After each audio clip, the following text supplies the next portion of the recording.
OK, parti. Alors donc, ce que je vais faire aujourd'hui va être je dirais une parenthèse, je pense, fort utile pour reposer un tout petit peu nos cerveaux qui ont peiné avec la dimension infinie avant d'en reprendre encore une bonne dose d'ici quelques séances. Alors qu'est-ce que je vais faire? Ce que je vais faire pendant quelques séances, ça sera de parler de systèmes d'équations que je vais appeler dérivés. Et c'est vraiment dérivés au sens où on les obtient à partir d'eux, mais on les obtient aussi en différenciant. Dérivés d'équations du type Hamilton-Jacobi. Je vais mettre un B entre parenthèses pour Bellman. Alors, pourquoi?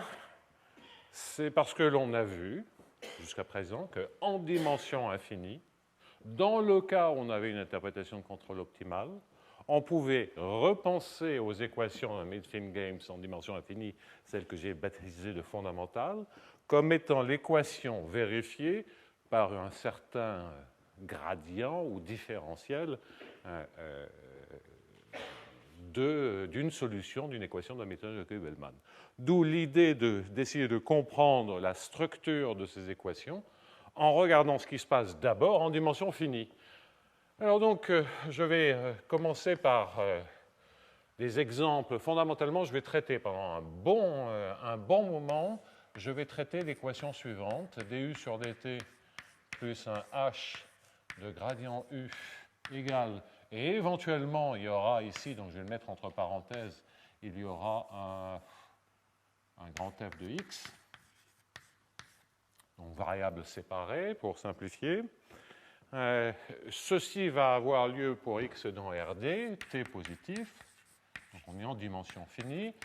U est une fonction, alors ça je ne devrais pas l'appeler U, je vais l'appeler phi, pour avoir un minimum de cohérence avec les notations des fois précédentes, où j'avais un grand phi qui résolvait une équation d'Hamilton-Jacobi, ou qui correspondait à un problème de contrôle optimal, et U était plutôt réservé à la solution des problèmes de type Milford-Games. Donc, quoi qu'il en soit, phi est une fonction qui va aller de Rd dans R.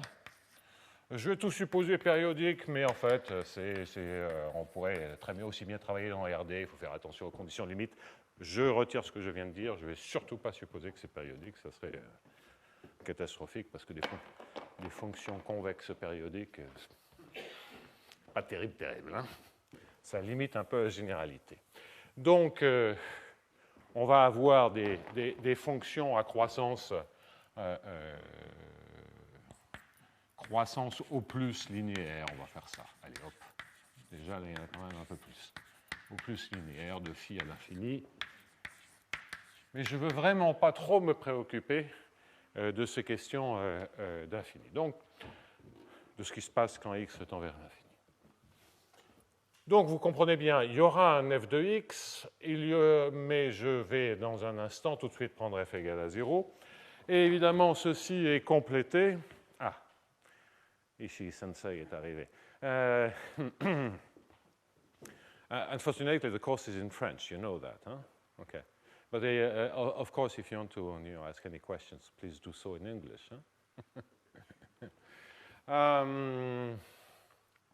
Donc, on va démarrer à partir de cette équation. On va démarrer à partir de cette équation et, bien entendu, qui doit être complétée avec une condition initiale, une fonction phi0 de x, qui seront toujours supposées ou au moins continues. Alors, je ne vais pas me poser de questions pour l'instant de régularité. Que vais-je devoir aborder? Ce que je vais devoir aborder, c'est ce que vérifie quelque chose comme U, qui est le gradient de phi, donc qui maintenant est une fonction qui va de Rd dans Rd, ou de Rd croît le temps dans Rd. Et je vais commencer par expliquer un tout petit peu le cas f égale à 0. Donc vraiment faire des choses les plus simples possibles. Baptiser U0 égale gradient phi 0.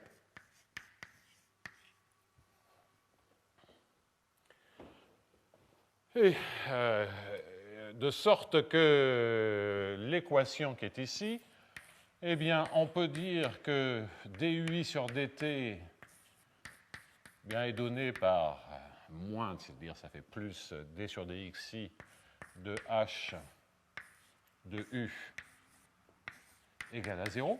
Ça, c'est certainement une équation que l'on peut écrire, qui est écrite sous forme conservative, à partir de l'équation qui est au-dessus, avec u en t égale à 0, qui est u0. D'ailleurs, on pourrait tout de suite se poser la question de qu'est-ce qui se passe si u0 n'est pas un gradient? J'en parlerai dans un instant. Donc ça, c'est certainement un système qui est vérifié par l'équation dérivée. Il y en a un autre que l'on peut obtenir, je vous avais déjà mentionné ceci, et c'est celui-là qui va être intéressant, mais je vais un peu analyser mathématiquement les deux pour qu'on comprenne bien les différences. Et auparavant, je ferai quelques rappels sur toutes ces équations. Que sait-on?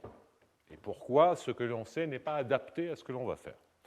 Alors donc, la deuxième possibilité, c'est de développer. Si je développe d sur dxi de h de gradient phi, puisque c'est bien ça dont il s'agit lorsque j'écris le système vérifié par le gradient, eh bien certainement ça me fait un dh sur dp alpha.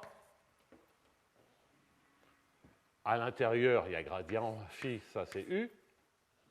Et ça, c'est ensuite d2 sur dxi dx alpha de phi.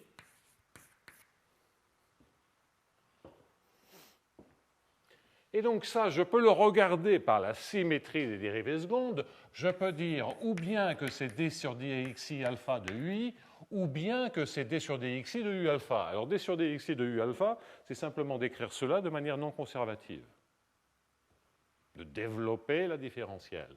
En revanche, d sur dx alpha de ui, c'est une autre équation. Et donc cette autre équation, c'est dui sur dt. Les deux équations étant les mêmes lorsque u est un gradient, parce que c'est la symétrie des dérivées secondes. Et donc là, ce que je vais avoir, c'est un dh sur dp alpha de u fois dui sur dx alpha.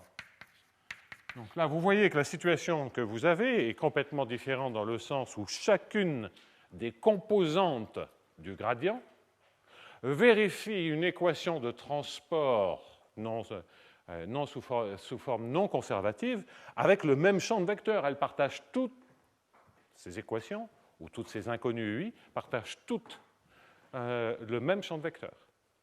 Okay? Donc on a effectivement deux équations qui s'écrivent de manière différente, qui coïncident lorsqu'on prend des solutions qui sont sous forme de gradient. Et la première question qui se pose déjà avant même de faire l'étude mathématique, c'est dans les Minfield Games, c'est laquelle des deux? Alors, quand on a des i et des j et des dérivés, c'est relativement facile de voir de quelle équation on parle. Lorsqu'on est en dimension infinie, on a plus les coordonnées, c'est un peu plus compliqué. Alors, il y a un argument simple pour comprendre qu'il s'agit de celle-ci.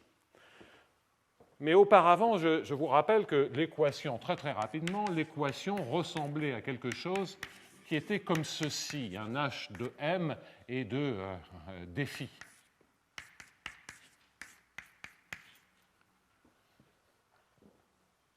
C'était ça l'équation en dimension infinie. Et c'est ça qui aboutissait à une équation qui ressemblait à du sur dt. Il y avait un h de x et de gradient xu qui provenait du m, souvenez-vous. C'était comme on dérivait par rapport à m, donc u c'est dφ sur dm. On récupérait ce terme pour la dérivée par rapport à m, et puis on récupérait un autre terme qui était un du sur dm, fois un certain champ de vecteurs qui était le moins divergence en x de dh sur dp fois m. Donc vous voyez, là j'ai éliminé tous les bruits, nu égale à 0, bêta égale à 0, on est dans le cas déterministe pur pour l'instant. Après, on va compliquer petit à petit, on va rajouter des termes. Et donc, lorsque j'effectuais les dérivés, je trouvais ce terme-là. Donc, vous comprenez bien que la question est de savoir si le terme qui est ici, c'est de ce type-là ou de celui-ci. Puisque là, j'ai éliminé la dépendance en x. La dépendance en m, ça devient la dépendance en x. Là, je l'ai éliminé. Donc, on doit comprendre laquelle de deux équations on choisit lorsqu'on prend la dérivée en m. Eh bien, là, il y a un argument. Donc, si vous isolez cet opérateur, on voit tout de suite que c'est l'équation 2. Pourquoi? Parce que l'équation 2, c'est effectivement une équation de transport non conservative. Ici, vous avez un champ de vecteurs en dimension infinie. Ici, vous avez U, et donc vous avez simplement une équation de transport non conservative sur U. Exactement comme ceci. Et la dépendance que U dépendant M, ça se traduit par le fait que U dépend à n composantes.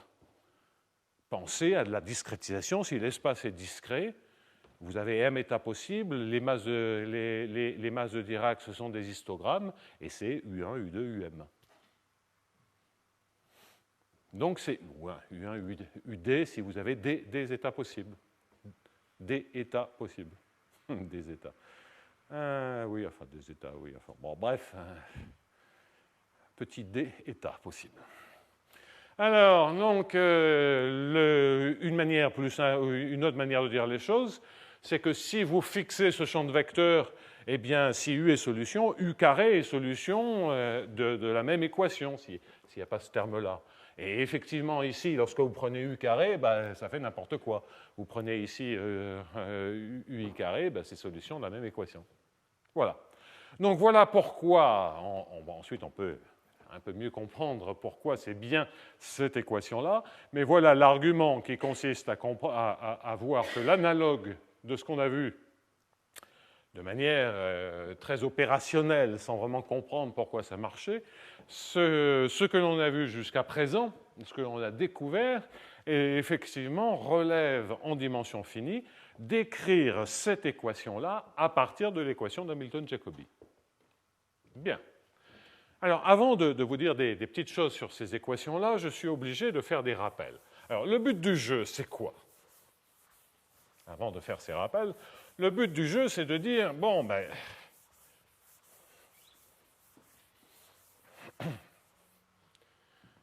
si c'est ça l'analogue, bien entendu, si je sais résoudre, et on sait résoudre les équations d'Hamilton-Jacobi, ben, je peux me servir de ça pour résoudre ce problème-là. Oui, mais ça marchera uniquement si la condition initiale est un gradient.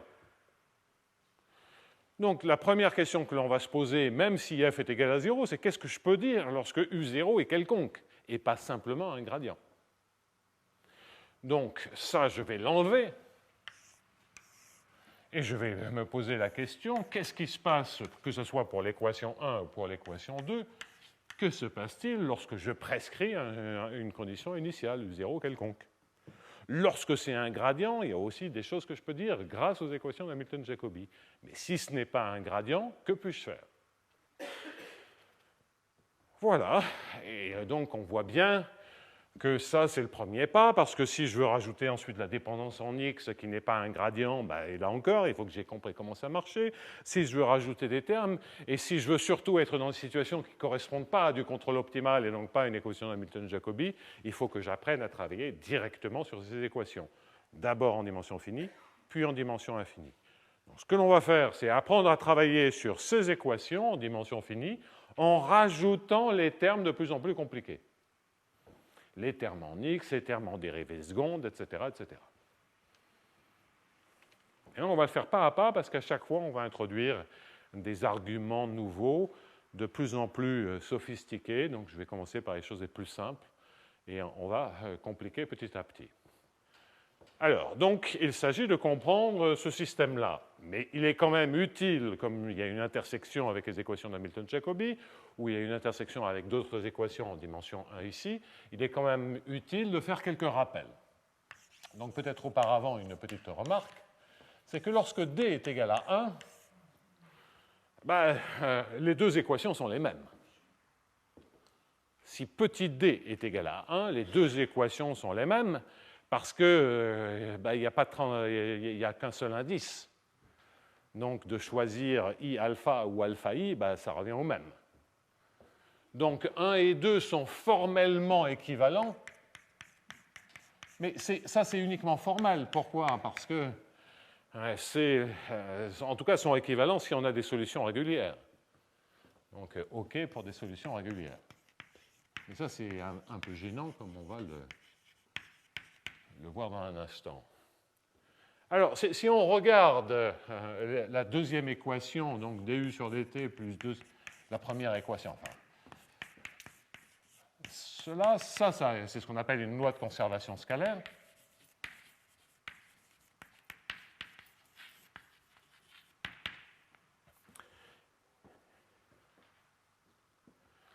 Et donc maintenant, je vais pouvoir faire un certain nombre de rappels, aussi bien sur Hamilton-Jacobi que sur les lois de conservation scalaire. D'abord, je vais tordre le cou très rapidement aux lois de conservation scalaire. Parce que la difficulté que l'on a avec les lois de conservation scalaire, c'est que dès que H est non dégénéré et non linéaire, vraiment, si H est linéaire, ça n'a pas grand intérêt comme équation, dès que H est non linéaire, des discontinuités de U apparaissent de manière générique en temps fini. Donc, les chocs en temps fini. Donc, dans le cas 1D. Donc ça, c'est le premier point que je veux rappeler, c'est si D est égal à 1. Sauf dans un cas, si H est convexe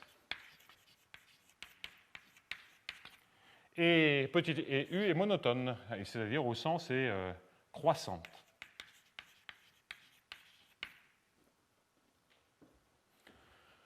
Alors, le fait qu'il y ait des chocs en temps fini, c'est une catastrophe, parce que, comme a priori notre équation, même en dimension 1, alors, la dimension 1, ce n'est pas très intéressant du point de vue des mean-field games, hein, parce que ça veut dire que l'état dans lequel les joueurs agissent, l'état du système, les états possibles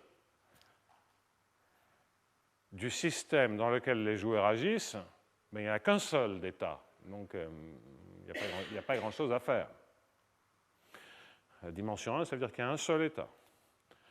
Donc c'est pas passionnant. Au plus 2 en jouant sur les aspects de mesure de proba pour avoir un degré de liberté. Si on insiste sur des mesures de proba. Enfin donc, structure qui, du point de vue des mean-field games, c'est quand même un peu réduite. Mais néanmoins, c'est instructif parce qu'on voit que si des chocs apparaissent, et choc, ça veut dire que U devient discontinu en temps.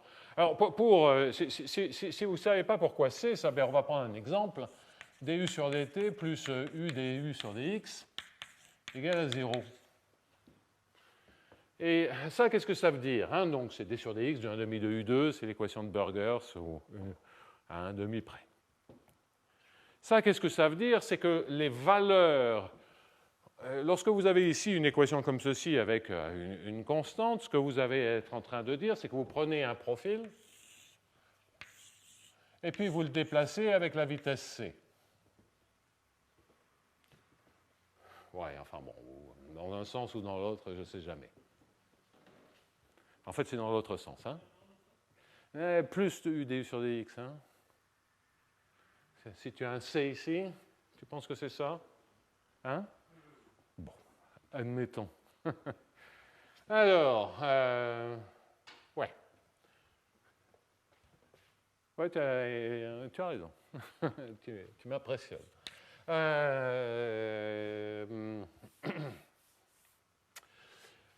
Alors, évidemment, c'est comme si vous preniez maintenant une valeur et que vous disiez c'est propagé à une vitesse qui dépend de cette valeur. Donc, d'ailleurs, c'est comme ça que pensait Yann Bonnier avec ses méthodes de transport et écroulement. Hein, vous isolez toutes les valeurs et vous les déplacez à une vitesse qui est cette valeur-là. Et après, vous reconstituez un profil, si vous le pouvez. Alors, prenons justement un exemple. Un exemple, c'est je prends une fonction comme ceci. Là, elle vaut 0 et ici, elle vaut 1. Les points ici, ils valent 0, donc on ne les bouge pas.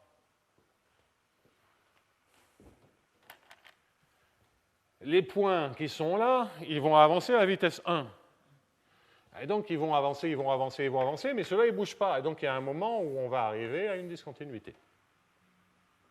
Parce que le point qui est ici, ben, la discontinuité, elle va apparaître quand, effectivement, on atteint ce point-là à vitesse 1.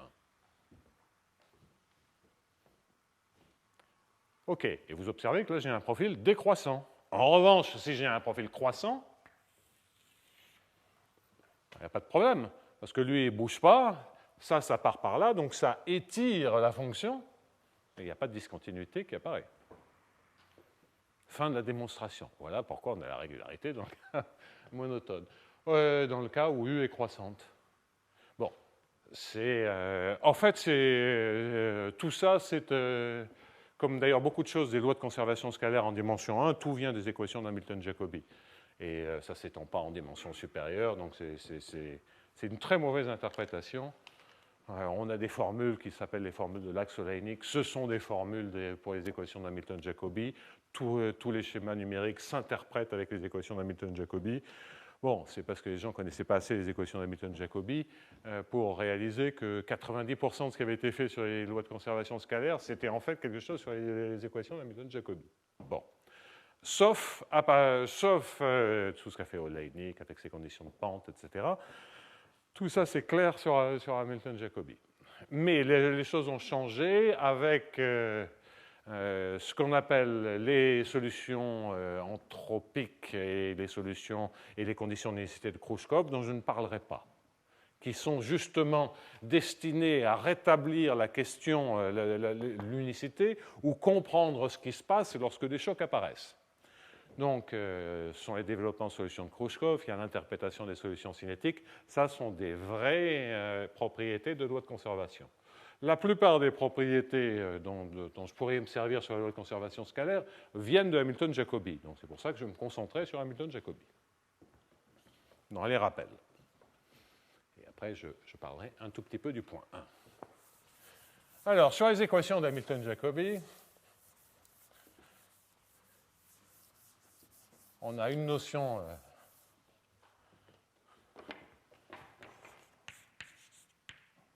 d quelconque pour Hamilton-Jacobi, c'est-à-dire donc pour les phi. Donc, on a une notion de solution de viscosité qui, justement, incorpore la possibilité d'avoir des chocs, c'est-à-dire permet de comprendre, de faire le tri dans les solutions qui sont a priori lipschitziennes, mais pas C1. Choc en temps fini, vous avez vu, hein, c'est une discontinuité qui apparaît, c'est un saut sur le U. Donc ça veut dire un saut sur la dérivée de phi, un saut sur le gradient de phi. Donc ce que ça veut bien dire, c'est qu'on peut s'attendre à avoir des solutions Lipschitz, mais pas C1. Donc les discontinuités, les chocs, c'est sur le gradient. Bon, donc des solutions de viscosité, en fait, il se trouve qu'on n'a besoin que de continuité. Donc ça, c'est toute une théorie, et d'ailleurs, une des personnes qui ont beaucoup compté dans le développement de cette théorie est la personne que j'ai saluée, à savoir Hitoshi Ishii, qui est ici présent. Solution de viscosité qui ne demande que donc la continuité. Alors ça, on sait beaucoup de choses là-dessus, existence, unicité, stabilité, des solutions de viscosité pour ça. Bon, malheureusement, ça ne nous servira à rien pour la suite du cours. Bon. En revanche, il y a une chose que je veux mentionner, c'est qu'on a un régime régulier, un régime de solution sans choc, de solution régulière. C'est le cas où H est convexe et phi0 est convexe. Ce qui est parfaitement compatible avec ce que je vous indiquais en dimension 1. H convexe, c'est la même hypothèse, et U croissante. Oui, U, c'est la dérivée de phi0. U0 croissante, bah, c'est précisément dire que phi0 est convexe. Donc là, on voit tout de suite qu'on a cette propriété un peu que j'ai signalée avec les mains, là, hein, en écrivant, en disant, ben regardez, hein, le plat, de 0, ça ne bouge pas, les 1, ils s'éloignent, donc on ne risque pas de créer de discontinuité. Et effectivement, si les profils sont ordonnés, hein, les valeurs sont déplacées à des vitesses qui vont étirer le profil. Donc on sent bien que c'est général, le petit schéma que je faisais. Mais ça, c'est vrai qu'en dimension 1, et c'est un peu trompeur, parce qu'en fait, on a un phénomène totalement général. Alors, le plus simple pour faire cela est de rappeler qu'on a une formule pour qui est la formule duale, la formule de Legnac-Lax, qui est due à Hopf, et qui nous dit que phi de x et de t, c'est le sup sur tous les p de p scalaire x moins phi 0 étoile de p moins t h de p. Donc, où par l'opération étoile signifie psi étoile, c'est la fonction convexe conjuguée de psi. Alors, ça c'est bien une fonction convexe, puisque c'est une enveloppe supérieure de fonctions convexes. Pourquoi est-ce une solution de l'équation de Hamilton-Jacobi? Bon, ça c'est relativement clair.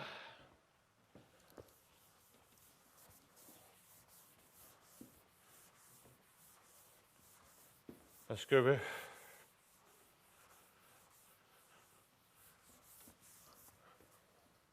observez que H est convexe, T est positif et phi 0 étoile est convexe. Donc ici, vous avez un problème de maximisation convexe. Donc dès que vous avez un peu de strict quelque part, par exemple sur le H, eh bien vous allez avoir un unique point de maximum. Dériver un phi, vous savez ce que ça fait. Si vous avez un unique point de maximum, ça veut donc en fait dire que c'est C1. Et unique point de maximum, si H strictement convexe. Et dès que vous avez un unique point de maximum, il est assez simple de se convaincre, comme là vous avez toutes les fonctions régulières de x et de t, sont des fonctions affines. En x et t, c'est une fonction affine, donc c'est des fonctions C infini. Vous avez un suprémum de fonctions C infini. En chaque point, vous avez un unique point de maximum. Bon, ce n'est pas très compliqué, en mettant juste une petite hypothèse technique, de se convaincre que ça entraîne que la fonction est régulière. Donc phi est convexe.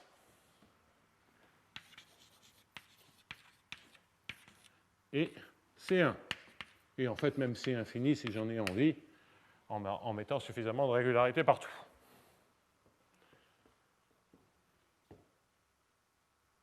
Donc, dφ sur dt, qu'est-ce que ça vaut? Je dérive le sup au point de maximum, ça me fait moins h de p. H de p bar, ou p max.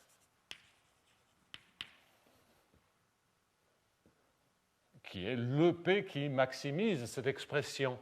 Quant au gradient en x par rapport à phi, eh bien, vous dérivez par rapport à x en le p maximum, et ça vous fait précisément p bar, ou p max. Et donc, ça veut bien dire que dφ sur dt plus h de gradient phi, ça vaut 0. Alors, qu'est-ce que c'est l'observation? L'observation, c'est que ici, vous avez une onde plane, hein, px moins phi 0 étoile de p moins th de p, vous avez une onde plane qui vérifie l'équation d'Hamilton-Jacobi. Ça, c'est l'optique géométrique la plus ancienne qu'on puisse imaginer, une onde plane. Et vous avez un principe d'enveloppe dans le cas convexe. Si vous faites de cette manière-là cette enveloppe d'onde plane, vous résolvez toujours l'équation d'Hamilton-Jacobi parce que vous avez de la régularité, il n'y a pas de souci à se faire. Alors en fait, cette formule de Hopf est même valable dans le cas où H n'est pas convexe, auquel cas il n'y a pas nécessairement unicité du point de maximum, il peut y avoir des chocs, mais on a une solution convexe, mais qui n'est pas forcément C1, et qui est bien solution de viscosité. Mais ça, je ne m'en servirai pas du tout. Moi, ce qui m'intéresse, c'est les régimes réguliers. Pourquoi ça m'intéresse, les régimes réguliers? C'est parce que si je n'ai pas de régularité, je suis quand même très, très, très mal barré, passez-moi l'expression, pour comprendre ce que cela signifie. J'ai ici un dUi sur dx alpha. Donc, si je m'attends à la régularité Hamilton-Jacobi, il est difficile d'en espérer beaucoup plus. Ça va être simplement quelque chose qui est à l'infini. Ça aussi, le UI va être simplement à l'infini. Donc je vais devoir dériver une bête qui est simplement bornée et la multiplier par une bête qui est elle-même bornée et pas continue. Donc on est en plein dans les problèmes d'écrire des équations hyperboliques non conservatives avec tout un tas de difficultés. Il y a des contributions dans la littérature, mais que je sache, pour des problèmes multidimensionnels comme ça, on ne saurait vraiment rien faire autrement que dans des cas de solutions régulières, à ma connaissance. Je ne vois rien qui puisse être utilisé. Donc, pour avoir un sens, espérer avoir un sens, on aimerait que UI, on puisse parler des dérivés de UI, même presque partout.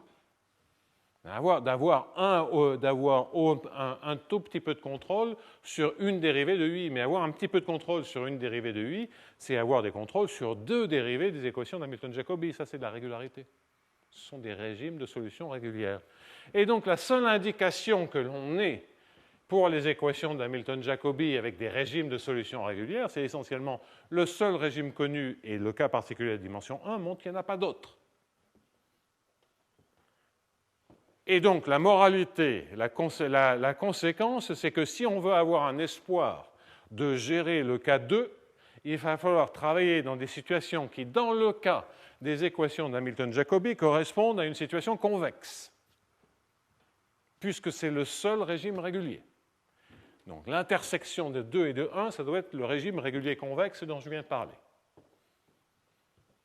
Et donc, on sent que pour avoir une chance de travailler sur 2, il va falloir travailler avec des U qui sont monotones, parce que le gradient d'une fonction convexe, c'est un opérateur monotone. La dérivée d'une fonction convexe, elle est croissante. Là, ça sera ça. Donc, le cadre naturel ici, ça sera de ces rappels, ce que l'on déduit, c'est que le cadre naturel, et je reviendrai sur cette histoire de monotonie, ça sera de chercher des U monotones, et d'ailleurs réguliers.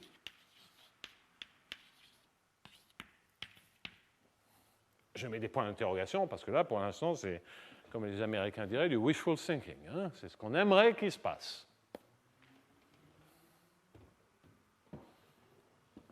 Mais auparavant, je voudrais me débarrasser de l'équation 1. Donc, et là aussi, il s'agit presque de rappel.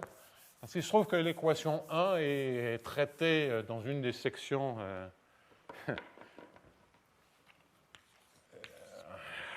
de mon premier bouquin, 82, mon Dieu,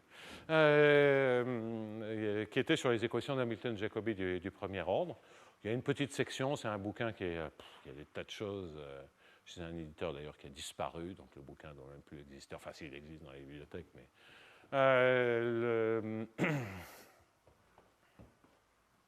Il y avait une petite section où, justement, je voulais un peu comprendre les liens avec les systèmes hyperboliques. Et donc, moi, je connaissais une équation hyperbolique, j'avais des problèmes de choc à l'époque. Je me disais, je ne veux surtout pas écrire des choses non conservatives. Donc, je n'avais regardé que ça.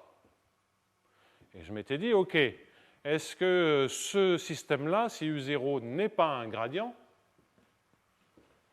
donc équation 1,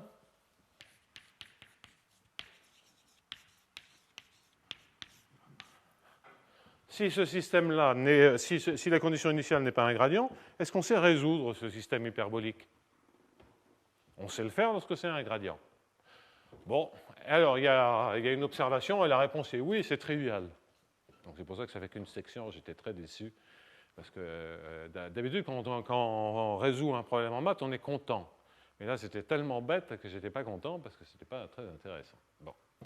Alors, comment ça marche? L'observation est assez simple parce que si vous calculez le rotationnel de U, donc si vous calculez D de rot U, comme ça c'est un gradient, D sur dxi de H de U, c'est un gradient. Donc D sur dt du rotationnel, ça vaut 0. Puisque l'équation, c'est du sur dt plus gradient de h de u. Et donc, si je prends le rotationnel d'un gradient, ça vaut 0.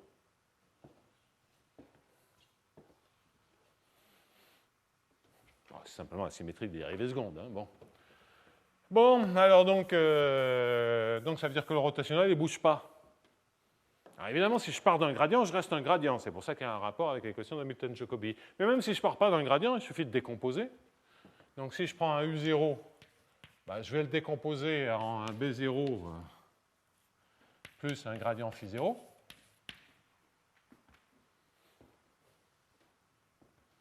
Avec divergence de B0 égale 0.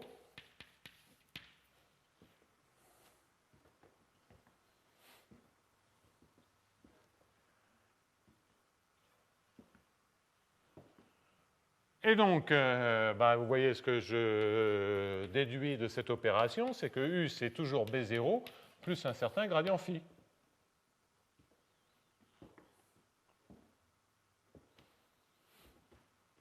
Et que le phi, il suffit que je résolve d phi sur dt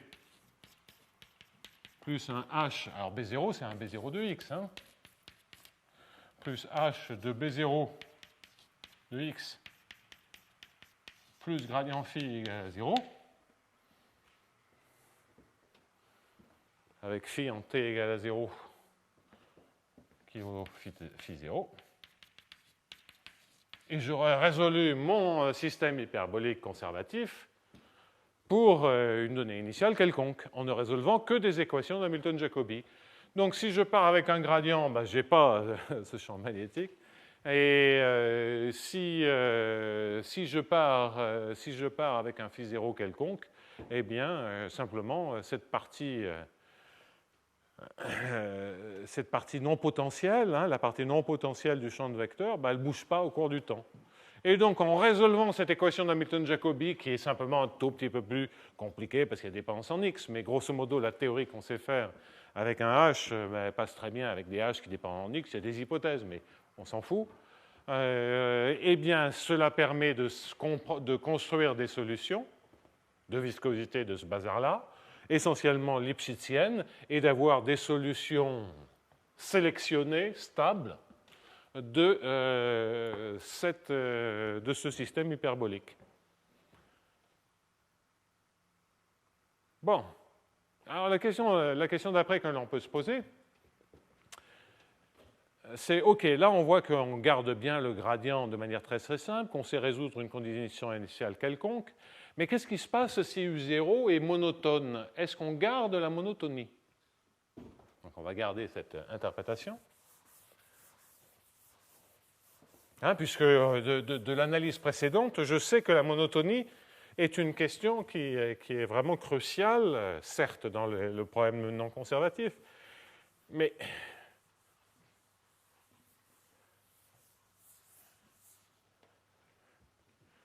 il s'agit de bien comprendre les différences. Donc la résolution, je ne vous en dis pas plus, la voici.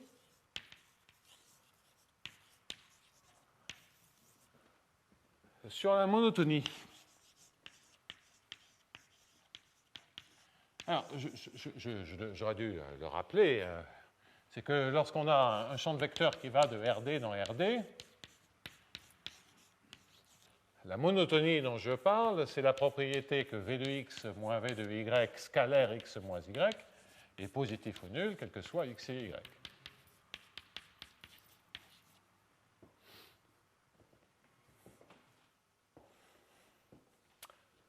Bon, alors je vais vous montrer en dimension 2 que la monotonie n'est pas préservée. Non préservée si U0 n'est pas un gradient.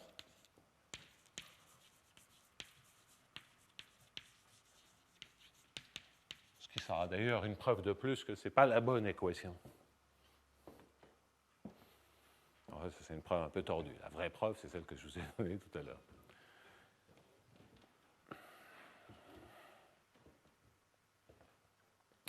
Alors l'exemple est très simple. Vous allez prendre H égale ce que vous voulez, P2. Donc H2P égale P2. Vous allez prendre un champ de vecteurs pour B0 qui est presque monotone, phi 0, je vais prendre égal à 0, qui est monotone mais qui est également d'une certaine manière anti-monotone, parce que c'est une rotation de 90 degrés dans le plan.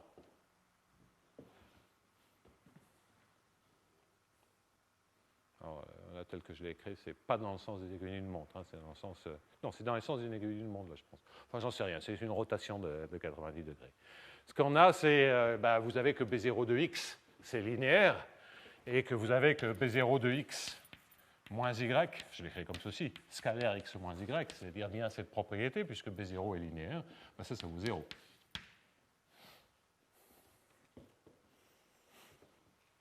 Ah ouais. Lorsque vous prenez le produit scalaire de B0 de x avec x, ça vaut bien évidemment 0. Donc c'est monotone. C'est positif ou nul, ça vaut 0. Alors maintenant, regardons l'équation qu'on doit résoudre pour phi. C'est dφ sur dt plus, alors h de B0 plus gradient phi. Alors j'ai pris la norme au carré. Donc la norme au carré d'une somme, il y a la norme de B0 de x au carré. La norme de B0 de x au carré, ça fait x2.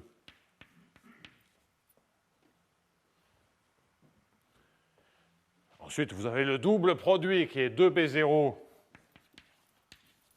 scalaire gradient phi. Et puis, vous avez gradient phi carré.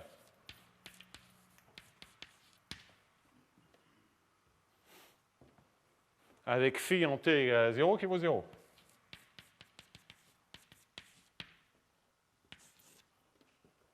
Bon, et ça, on peut tenter une solution phi sous la forme moins a de t x2.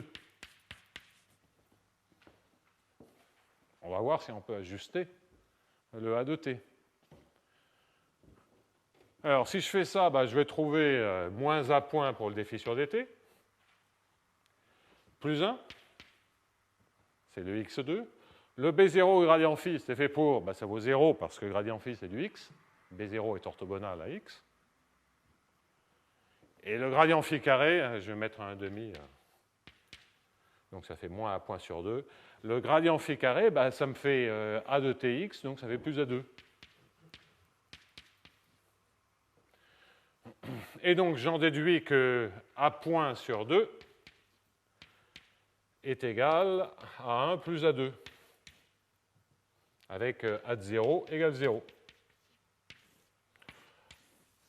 Bon, il y a un phénomène d'explosion, ça c'est parce que c'est des choses qui croissent à l'infini. Il y a un phénomène d'explosion en temps fini, mais sur un certain temps, la solution existe. Et évidemment, c'est une solution qui part de 0 et qui devient positive pour les t strictement positif. Donc ça se résout, on trouve un a, et on le trouve sur un certain 0 t max, avec un a de t, qu'on peut calculer explicitement, avec les arcs tangentes et machin chose, mais on s'en fout.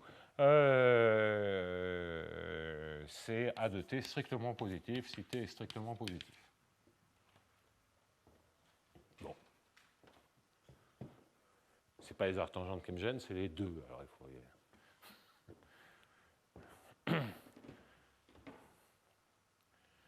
OK. Et maintenant, on regarde, qu'est-ce qu'on a trouvé pour U? Mais on a trouvé que pour U, que U était égal à B0 de x, moins a de t sur 2 x2, avec un a qui est strictement positif pour t strictement positif. Ça, c'est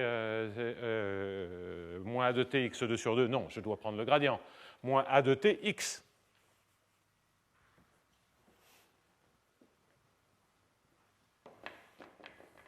Et ça, ce n'est pas monotone. Parce que si je prends, à nouveau, c'est un champ de vecteurs linéaire. Si je prends le produit scalaire avec x, le B0, ça me fait 0. Et le terme en moins a de t x2, il est négatif.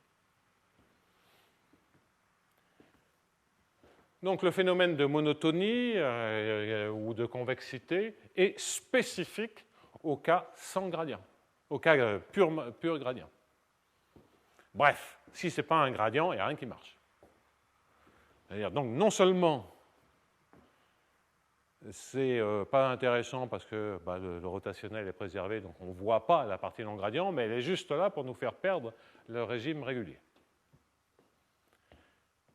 Donc ça serait une très mauvaise nouvelle si c'était l'équation de Millfield-Games.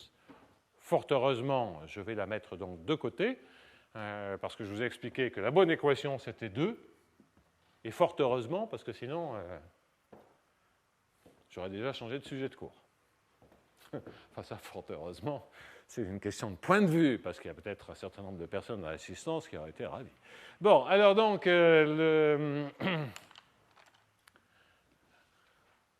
la moralité, hein, vous voyez, par ces petits arguments, comment, d'une part, on peut résoudre ce système hyperbolique conservatif très particulier qui préserve le rotationnel. Mais bon, ces histoires de. Il est assez intéressant de regarder la structure des équations d'Euler bidimensionnelles dans le cas barotropique, de voir effectivement ce qui se passe sur le rotationnel. Il y a des propriétés absolument spectaculaires du rotationnel qui est transporté librement, mais divisé par la densité. Le rotationnel de la vitesse divisé par la densité. Donc on a des phénomènes qui sont plus compliqués dans le cas des équations d'Euler, je ne le nie pas, mais qui ne sont pas si éloignés que ça. Bon, donc ça je mets de côté. Ça c'est uniquement en dimension 2. Et puis d'autres des choses en dimension paire, mais enfin, dimension 4 pour des fluides, c'est pas passionnant. Alors, qu'est-ce que je voulais dire d'autre? Je crois que sur l'équation 1, c'est bon, donc je vais pouvoir effacer et me concentrer sur la deuxième équation. Donc, je vais maintenant un peu effacer. Rassure-toi, Anne-Laure, d'ici la fin du cours, j'aurai à nouveau rempli tous les tableaux et donc ils seront bien essuyés pour ton cours. Ce n'est pas moi qui vais les essuyer correctement. D'ailleurs, toi non plus, on l'a vu. Bien. Alors, dUi sur dt, j'écris l'équation qui m'intéresse réellement, plus dH sur dp alpha de u, dUi sur dx alpha égale à 0, et u, donc là maintenant ça va être le point 4, on va commencer à regarder cette équation-là. Et je vais commencer à être un peu plus précis.